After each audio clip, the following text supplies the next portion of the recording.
Hi, I'm Trevor Matthews. And I'm June Deep. And today we will take a look at equity and congestion pricing. First of all, we need to understand why we should care about this. It's no secret that people love their cars, especially Americans. But why does that matter? Well, when a lot of people rely on their cars to get around, we run into issues of capacity. And when the number of vehicles on a road is higher than the road's capacity, we get congestion. And nobody likes traffic. Places like New York City, seen here, and Los Angeles suffer from congestion, but not all congestion is the same. Regardless, one thing is constant. Congestion is not productive for anyone involved. So, how do we go about reducing congestion? One solution is congestion pricing, the idea that charging users a rate to use a road will discourage people from driving their cars and reduce congestion. This model has already been used in London, where it has been in place for several years, and Stockholm in Sweden, where both occurrences have experienced success. But will it work here?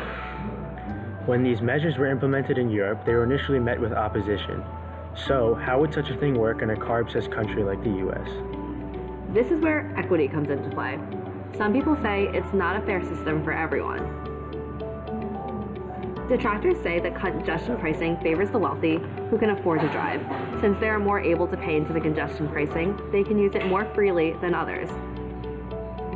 On the other hand, there is an unfair financial burden for low-income residents. This affects their daily commute, since they don't have the means to pay for it.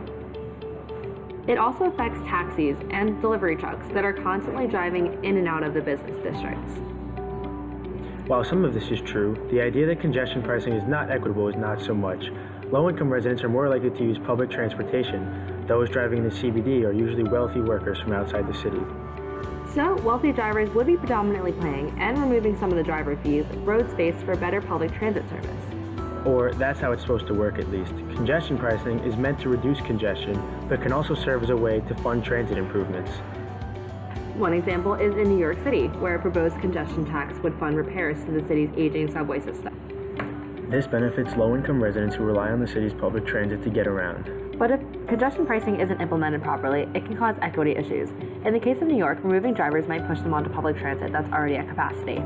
So, how do cities solve this problem? Some cities offer free of discounted prices for low-income residents and small business owners traveling into the congestion zone. This reduces the burden on residents who would be financially set back by paying full price. Overall, there's an important balance that needs to be achieved in order to accomplish equitable and successful congestion.